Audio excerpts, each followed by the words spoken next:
Hello everyone, happy Teachers Day to all of you and happy Eid e Milad to everyone and happy Onam.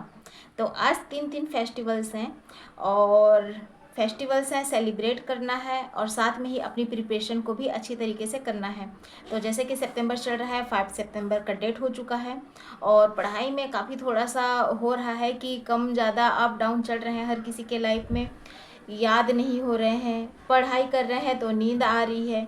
तो हर तरीके का solution ये है कि अभी मैं आप लोगों को टारगेट दूंगी और टारगेट के हिसाब से हम लोग अपनी स्टडी को करेंगे, आप लोग भी और मैं भी। जिनको जिनको जुड़ना है वह ज़रूर जुड़िएगा। मैं लाइव सेशन नहीं कर रही हूँ क्योंकि लाइव सेशन में क्या होता है कि हम पढ़ाई तो करते हैं, लेकिन पढ़ाई याद भी होता है, लेकिन फिर भी होता है ना एक दिमाग में कि हाँ कि कोई हमको देख रहा है, ये वाली चीज़ आ जाती है। कोई देख रहा है, कोई देख रहा है, तो पढ़ाई मतलब कि हो नहीं पाता। हम प्रॉपर उठना बैठना जो होता है, जैसे कि मैं भी पढ़ाई करती हूँ तो हर 15 मिनट में या फिर 10 मिनट भी बोलना चाहिए, 10 मिनट पढ़ लेती हूँ, फिर मैं ब्रेक मतलब कि आंगन में अपना टहल के आ जाती हूँ और उसके बाद से फिर मैं पढ़ाई करती हूँ। और जो लाइव सेशन है ना फ्रेंड्स, तो उसमें ना कंटिन्यू एक ही जगह में बैठना हो जाता है और ऐसे लगता है कि कोई देख रहा है।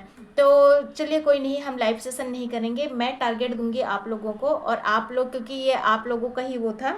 काफ़ी लोग बोल रहे थे कि टारगेट दीजिए क्योंकि टारगेट देने से पढ़ाई होती है। तो मैं तो पहले टारगेट नहीं देना चाह रही थी क्योंकि हर किसी का टाइम शेड्यूल जो है वह अलग अलग होता है। हर कोई अपने टाइम शेड्यूल के हिसाब से अपने टाइम के हिसाब से पढ़ना स्टार्ट करता है ना। तो मैं फिर भी मैं सोची हूँ कि मैं टारगेट दूंगी और 1 मंथ का टारगेट रहेगा। जो 5 सितंबर है, 5 सितंबर से 5 अक्टूबर का 1 मंथ का रहेगा हमारा टारगेट। जितना भी हो सकता है उतना हम करने की कोशिश करेंगे। और मैं अभी आप लोगों के साथ में शेयर कर रही हूँ कि किस तरीके से हमको मतलब कि पढ़ाई करनी है। मतलब कि मैं अपनी जो मेरी स्ट्रेटजी है वह मैं आप लोगों के साथ शेयर कर रही हूँ और आप लोग भी अगर इस चीज़ को फॉलो कर पाते हैं या करते हैं तो बहुत अच्छी बात है। अगर आप लोग अपने तरीके से भी पढ़ना चाहते हैं तो भी अच्छी बात है। लेकिन जो मुझसे बोल रहे थे कि टारगेट दीजिए, तो उस तरीके से मैं आप लोगों को टारगेट दे रही हूँ और उसके हिसाब से आप लोग अपनी पढ़ाई को कंटिन्यू रखिएगा और मैं भी करूँगी। और देखते हैं 1 मंथ के अंदर में हम लोग बहुत कुछ चीज़ें हम सीख पाएंगे, खुद से भी और कोचिंग से भी। हाँ, कोचिंग से एक बात याद आया मेरे को।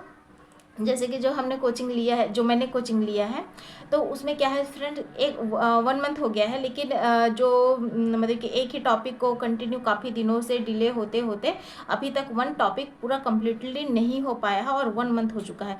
अगर माना कि सडनली से नवंबर में अगर एग्ज़ाम आ जाता है तो मेरे लिए वह ना प्रेशराइज हो जाएगा कि मैं करूँ तो करूँ क्या।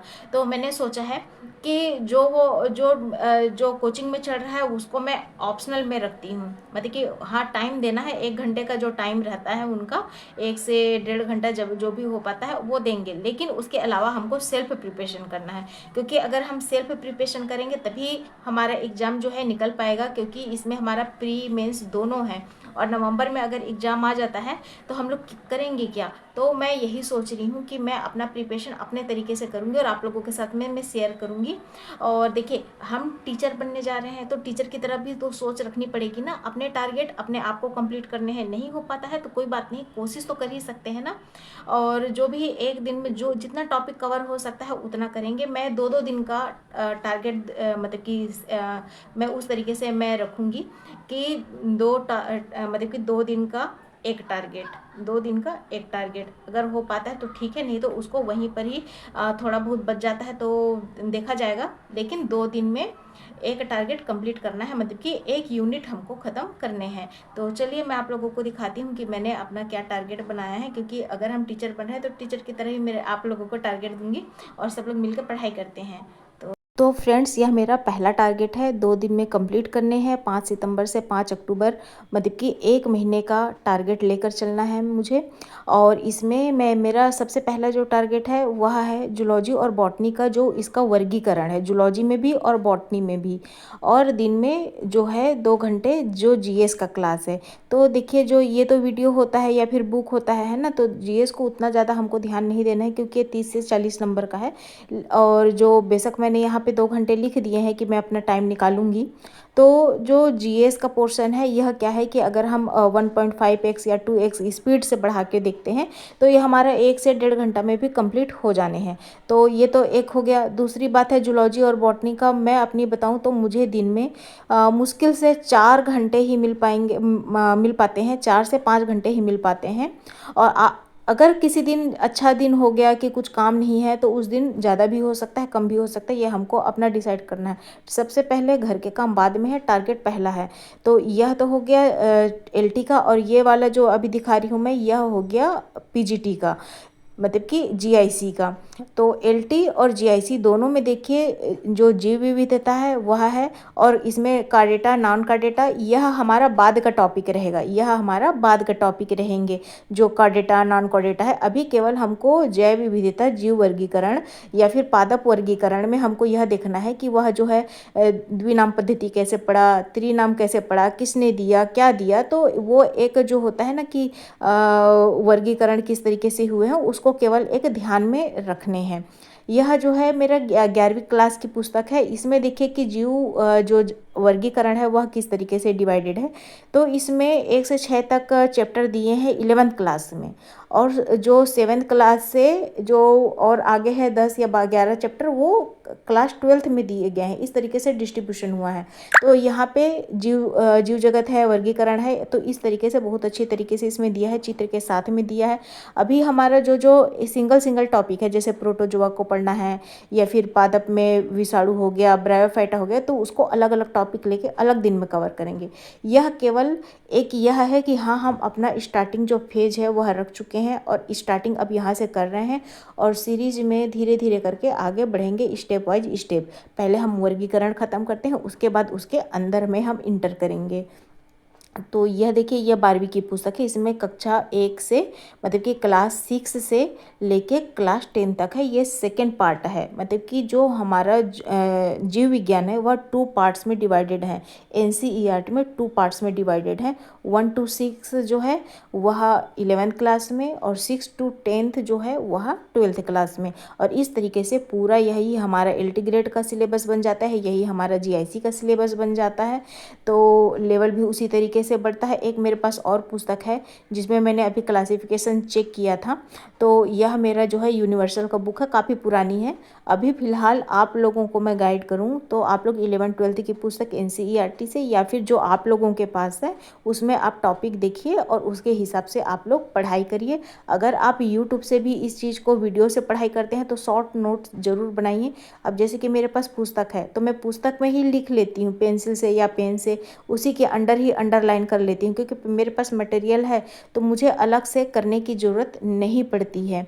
मतलब कि अलग से मुझे नोट्स बनाने की ज़रूरत नहीं पड़ती है। जितना मेरा बन गया है उतना इनफ है, और जितना नहीं बना है उतना मैं अपने से बनाने का कोशिश करती हूँ। अगर पढ़ते वक्त कुछ टॉपिक आ जाता है, कुछ चीज़ें आ जाती है तो मैं पुस्तक में ही मेंशन कर लेती हूँ, और क्योंकि इसी से ही हमारा प्री बनने वाला है और इसी से ही मेंस बनने वाला है। तो ये देखिए ये मेरा यूनिवर्सल का जो पुस्तक है इसमें इस तरीके से दिया गया है, और इसमें ना पीवाईक्यूज भी हैं, बहुत सारे हैं। मतलब कि ये देखिए मतलब कि 300-400 से लगभग रहते हैं या फिर उससे भी ज़्यादा रहता है। तो इसमें से कम 50 से 60 क्वेश्चन मैं कर लेती हूँ। तो मेरी ये पुस्तक भी बहुत अच्छी है। और मतलब कि जो भी पुस्तक है फ्रेंड्स वही चीज़ जो है 11th-12th में है, वही चीज़ जो हम पढ़ाई कर रहे हैं, और वही सेम बायोलॉजी जो है या जूलॉजी बॉटनी जो है वो कोचिंग वाले पढ़ाते हैं। जहाँ से भी पढ़ना अच्छा लग रहा है वहाँ से आप पढ़ाई कर सकते हैं। तो चलिए मैं आपको ये 11th क्लास की जो पुस्तक है इसको दिखाती हूँ अंदर से, कि जो वर्गीकरण वाला चैप्टर है भी। तो इसमें क्या है कि इसमें बहुत अच्छे तरीके से दिया है। जिनको प्योर हिंदी आती है वो बहुत अच्छे तरीके से इसको समझ सकते हैं। और मेरे साथ क्या गड़बड़ हो जाता है, इसमें ट्रांसलेट करके तो दिया हुआ है, लेकिन अगर इंग्लिश के टर्म्स भी अगर लिख दिए होते ना थोड़ा बहुत सा, कि किसी भी चीज़ का नाम जो है बहुत अच्छे तरीके से अगर बाइलिंगुअल कर दिया रहता तो और भी बढ़िया लगता है। ये प्योर हिंदी में है। चलिए मैं आपको अब अपने नोट्स दिखाती हूँ कि मैं अपना किस तरीके से मैं अपना बनाती हूँ नोट्स।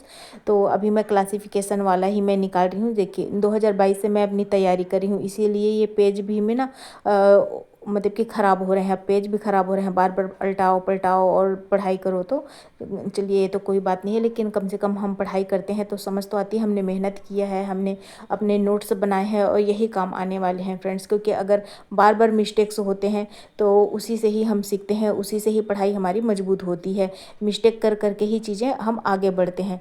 तो ये देखिए अभी अभी मैं केवल आप लोगों को केवल यही टारगेट दे रही हूँ, केवल जो वर्गीकरण है, इस तरीके से क्लासिफिकेशन, अभी इसी चीज़ को ही समझना है। अभी इसके अंदर में ये प्लेटी हेलमिंथेस है, इसके हेलमिंथेस अभी इंटरनली अभी नहीं जाना है, वो टॉपिक वाइज हम करेंगे। पहले अभी इसी चीज़ को समझना है कि जैसे ये 2 किंगडम वर्गीकरण है, ये किसने दिया है? 2 किंगडम्स क्लासिफिकेशन कार्ल लिनियस ने, 3 किंगडम क्लासिफिकेशन हैकल ने, 4 किंगडम कोपलैंड ने, और ये जो 5 किंगडम है जो आज तक चल रहा है ये व्हिटकर साहब ने दिया है। तो इस तरीके से हमको इसी चीज़ को ही समझने हैं।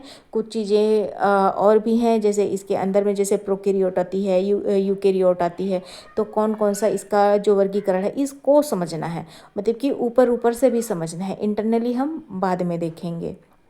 तो इसी तरीके से है, मैंने कई बार ये एग्जाम्पल के थ्रू अपना बनाए हुए हैं ये नोट्स। फ्रेंड आप लोग खुद से ही सेल्फ मेहनत करोगे ना, सब चीज़ें पुस्तक में है, अपने आप से अगर आप कोशिश करोगे तो सब बन जाएगा। ऐसा नहीं है कि किसी को नोट्स बनाने नहीं आ रहा है, किसी को नहीं हो रहा है, सब अगर आप पढ़ना स्टार्ट करेंगे सब बन जाएगा। और ये देखिए प्लांट में जो एल्गी है ये उसका क्लासिफिकेशन है, इसी को समझना है, इसी के एग्जाम्पल देखने हैं। तो फ्रेंड्स आज के लिए बस इतना ही। जो भी नए हैं चैनल को लाइक सब्सक्राइब और शेयर ज़रूर करिए, और अपने टारगेट को कंप्लीट करने हैं।